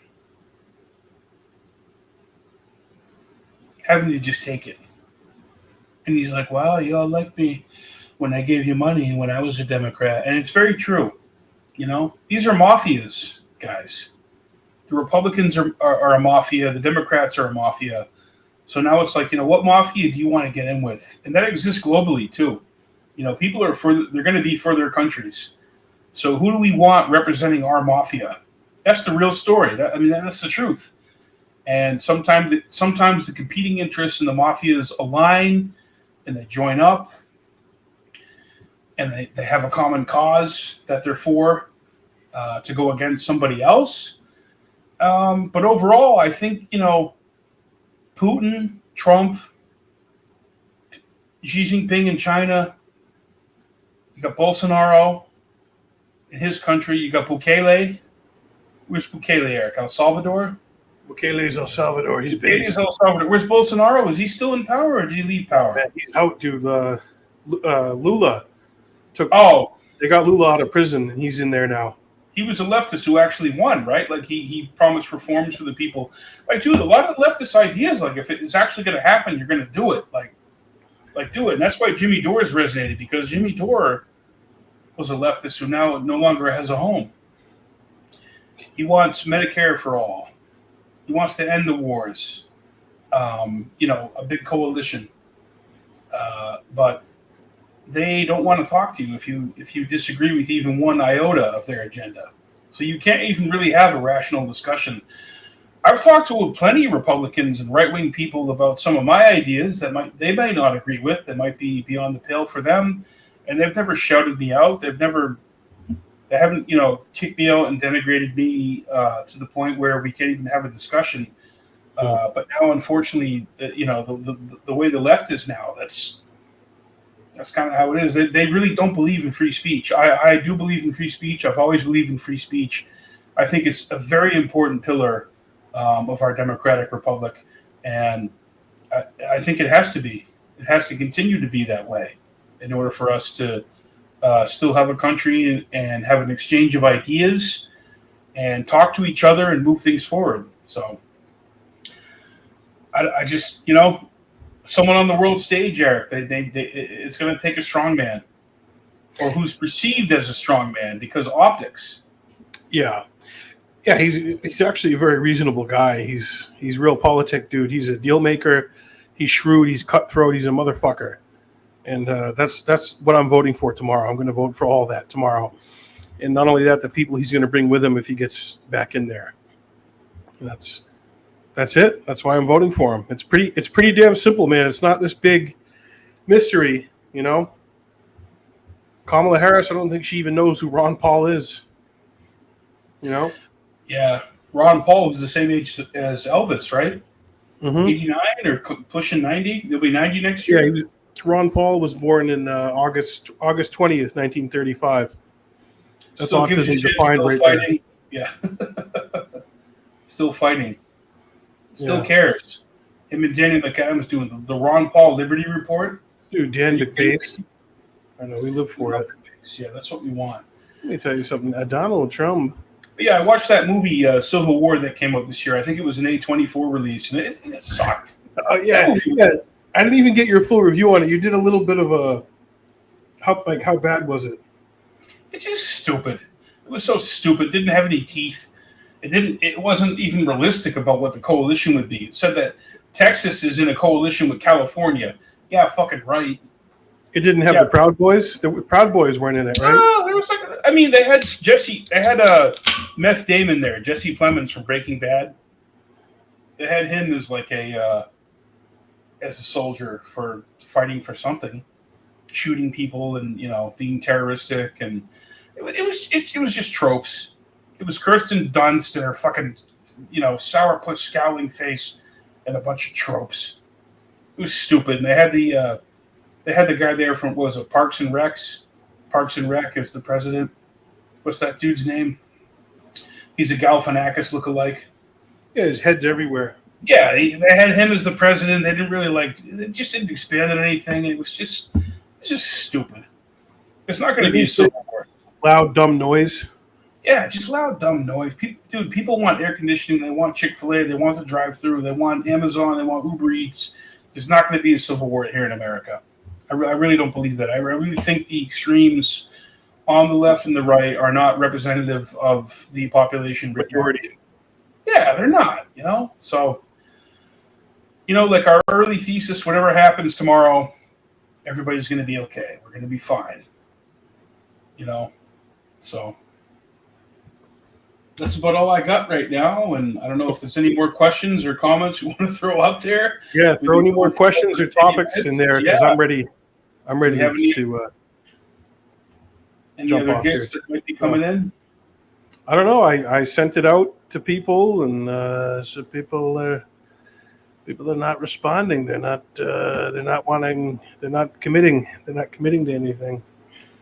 Did we get all these? Let me go through and make sure we got all these comments. Yeah. Let's see. Trump has it. I'm feeling it. We are too. The banquet was everything, Mike. It was. He was. Sum up my trolling of Corey is not liking someone's pet theory. I care about truth. That's where I draw the line. It's the Fox and the Hound. You guys are Team Ryan Dawson. I might want to facilitate a debate or a throwdown with. Yeah. Well, that never shows up for it. I mean, I'm my own person, actually. I've looked into the Kennedy hit just as much as anybody in that. So yeah. You know, Team Ryan Dawson.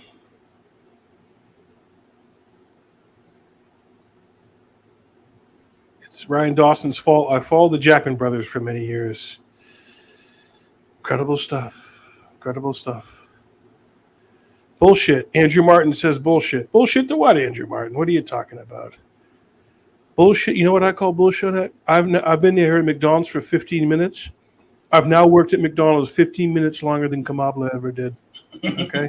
Dude, he was the ultimate troll when he did that, Mike. he was, dude. But he sold it. Yeah, he really did. He sold it. Marion said, I'm here just soaking in the greatness of the brothers Jackman. Marion, we love you. So good to see you on Saturday. You and Don Woody. I tried to explain to someone, Mike, that Don Woody is like he's a legend. Just a complete legend. He doesn't announce himself. He's understated, but he's always there. You know? Everyone knows him, too, and likes him. Yeah. Well, I'm excited for tomorrow, and, we'll certainly we'll do this again soon. It was fun to do something like this. I know we haven't done one in a while, but I had a lot of fun, Mike. I enjoyed this. I did, too. America, and there's no other country like America. We're very unique. We have freedom of speech, and we believe in freedom of speech, and we should continue doing it. Right? There's no one who's going to actually legitimately physically kick our door down for the stream tonight. I don't think so. You hope not. Infowars.com. Emmerich, Mike. Is Elon going to buy Infowars? What's going on with that? He's going to buy Infowars, and he's going to buy True Social. That's like out there, Mike, in the wind. He's got the money to do it. Okay, so who wins Wisconsin? Oh, jeez. Hold on. I have a little bit of a cheat sheet here. Oh, I want to say gut, like gut. Oh, you want gut? I want gut. Shula. All right. Hold up, Mike. Everybody loves predictions. Everybody wants to rule the world. Fucking crystal ball. Everybody wants a prediction. New Hampshire. That's why I was hoping Dee Loretta was going to come on tonight because he has some very interesting things to say about New Hampshire. And I have to be honest, like my gut, I think New Hampshire is going to go blue, but there's something that's kind of like pushing it, like it could be MAGA. I don't know. All right, Wisconsin. And then you asked me about. Yeah.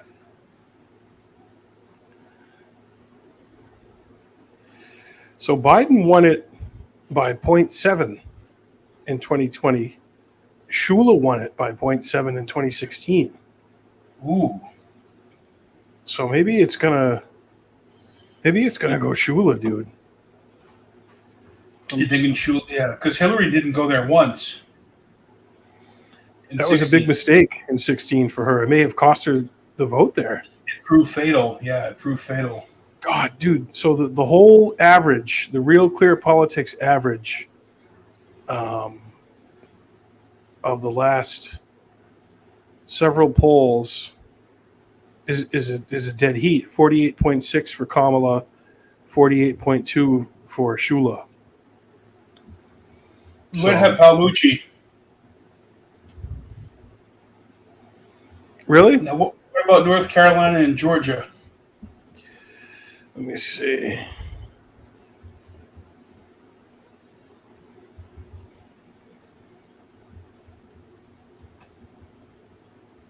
I'm telling Chris we use a New Hampshire take. What are you asking about, North Carolina? Yeah, talk to me about North Carolina and Georgia. 16 electoral college votes. Yeah, that's another one, dude. The Real Clear average between all the polls that were collected in October 16th to today have Shula up by 1.3 points. 48.7 Trump, 47.4 Kamala. And you know what, dude? Mark Robinson, the self-described Black Hitler, Lieutenant Governor. Lieutenant Governor? Yeah. Yeah, he is, dude. We could do a whole podcast about him. he's done. He's not going to win. But Trump might win North Carolina. I think Trump pulls North Carolina out. I think he wins it. All right, now DiLoretto is saying that he doesn't think Trump wins New Hampshire, but he thinks it could be a margin of 2,000 Well, where votes. is he? Get him on here. Get him on the stream. I know. I'm trying to get him on. Palmucci, get on here. All right, so let's see. Pennsylvania, man, that is 19 electoral votes.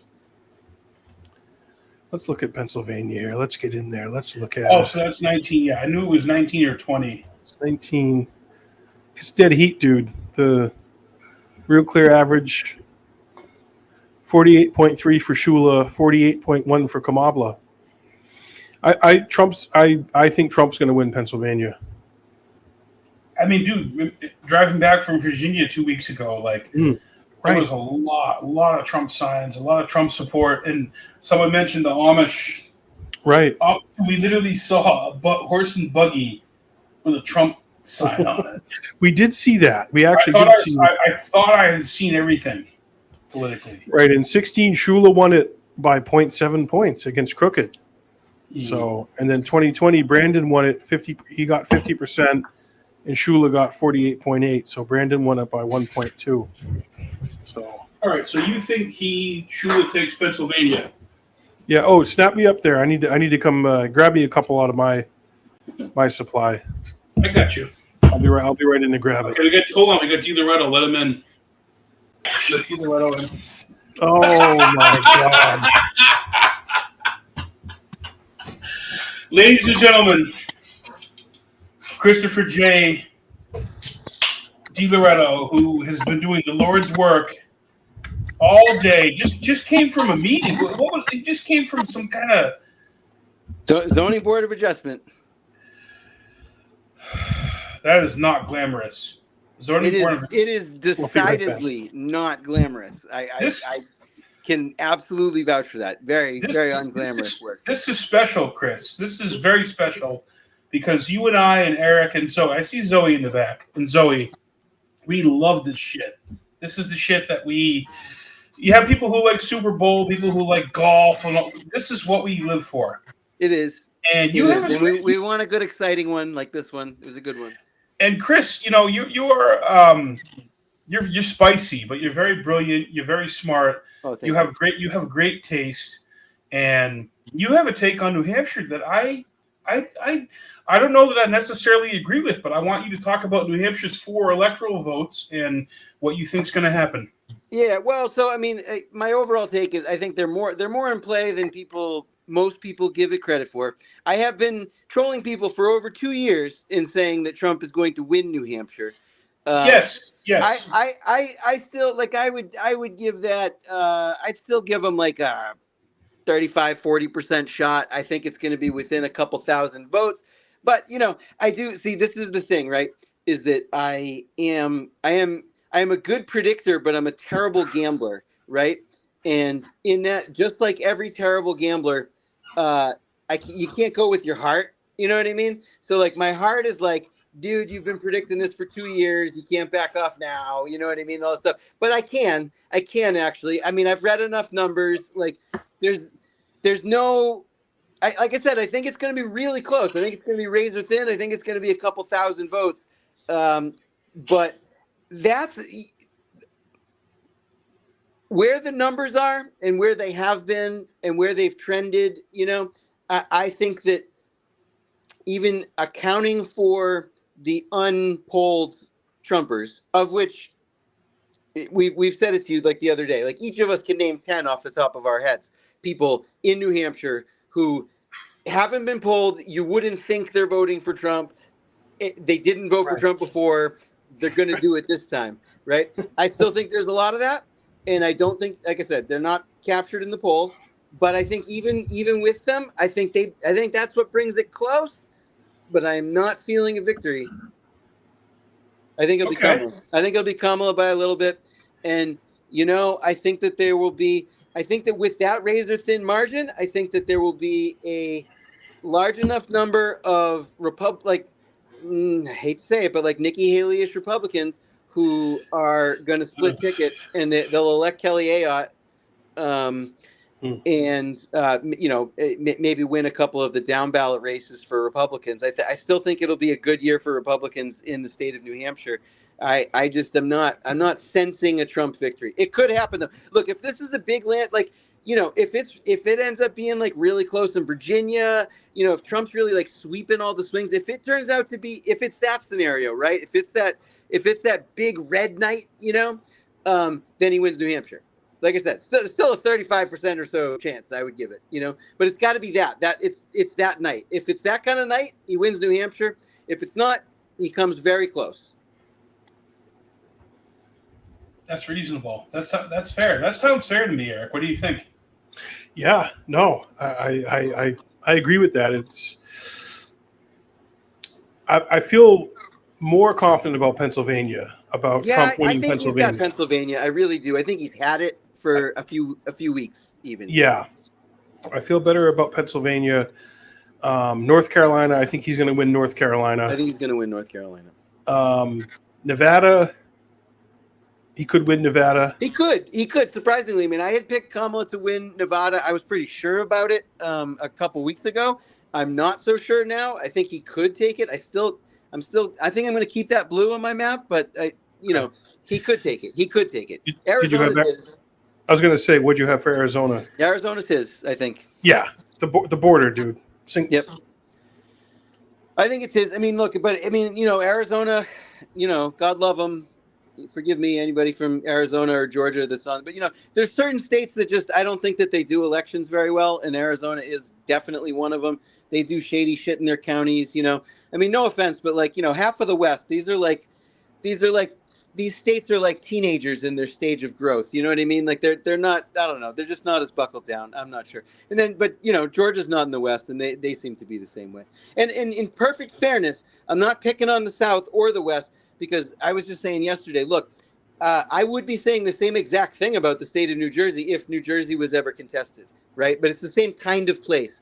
It's a kind of place where there's strong counties and strong machines. Right. And you know what I mean? And things can be a little weird and fishy, and there's strange rules, and you know what I mean? Right. There's places that are like that.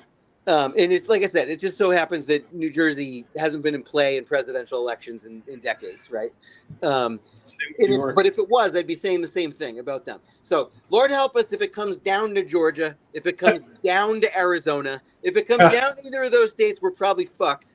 But wow. Michigan, where are you in Michigan, Chris?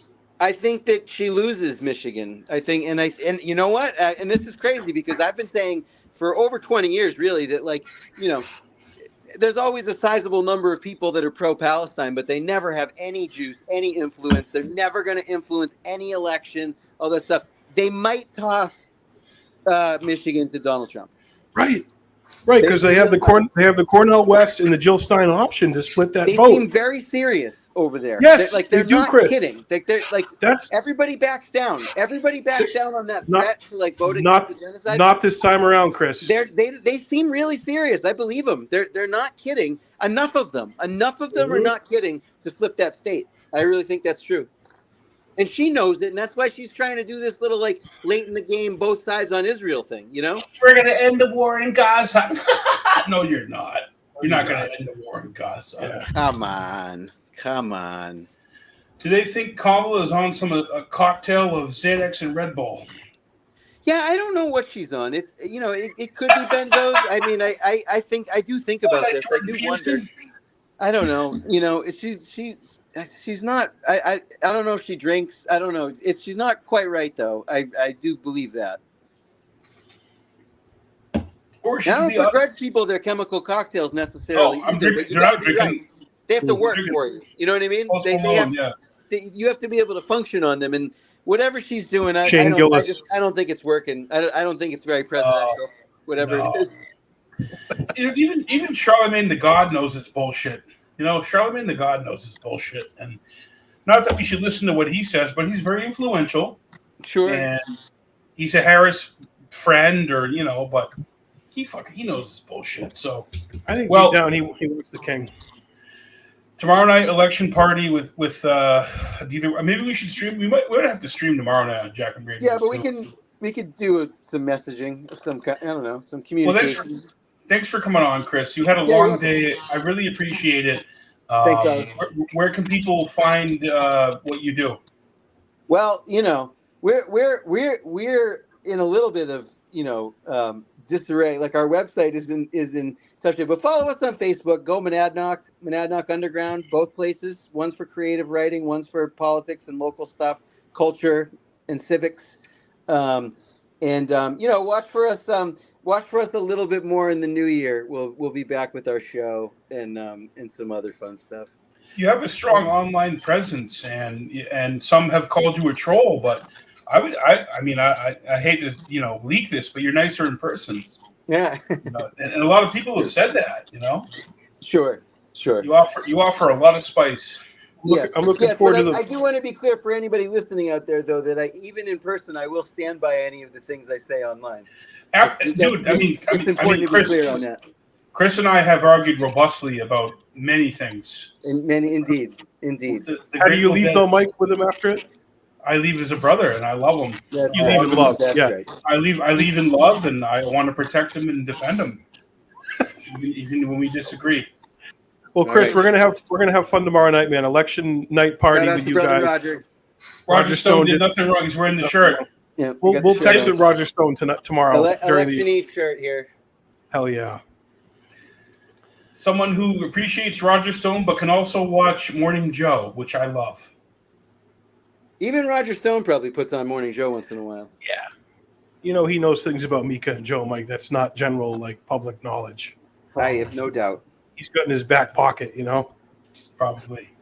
Well, All right. cool. Well, okay. Thank you, Chris. Well, have a good night's sleep, and Yeah. we'll see you We'll tomorrow. see you guys tomorrow night. Maybe tomorrow night we'll find out before midnight. I think we might. Here's my prediction. I think we might find out before midnight. We might. I think so. I don't really disagree. I think we might. There's a good chance. All right, fellas. We'll see you. Thank All right, Chris. Thanks for coming in, Chris. All right. Thanks, man. cheers. See you tomorrow.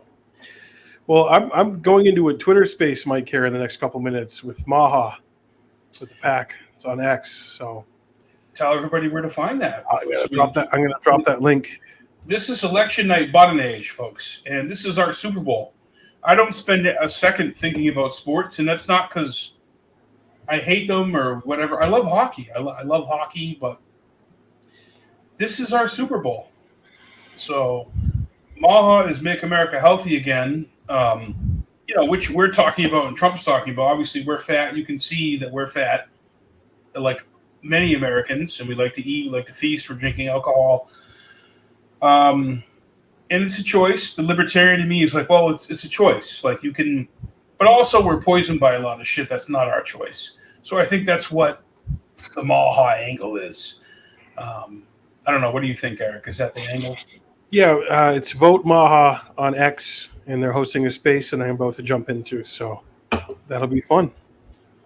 Well, thank you, everybody. This has been a great Jackman radio stream. We hope you enjoyed it. I want to do many more of them. And no matter what happens tomorrow, I love all of you. All the Americans, everybody globally. We're all, we want peace. We don't want war. I don't want to bomb anybody. I don't want anybody to be doxxed. Let's everybody just fucking calm the fuck down. Calm down. We're all gonna calm down. 2024, okay? If Kamala wins, I'm gonna be fine. It's not preferred, but I don't know. Eric, Right. last words. Yeah. Follow us, subscribe, support us, patreon.com/Jackman Radio. Our Venmo is down in the description below. If you like us, like what we do, send some comps on Venmo. 5, 10, 20, 1,000, 3,000, 50,000. This is iceberg. This is a Titanic iceberg. Years of research. $1 million, folks. All All right. That's it for us tonight, and we will see you again soon. Have a good one. Thank you.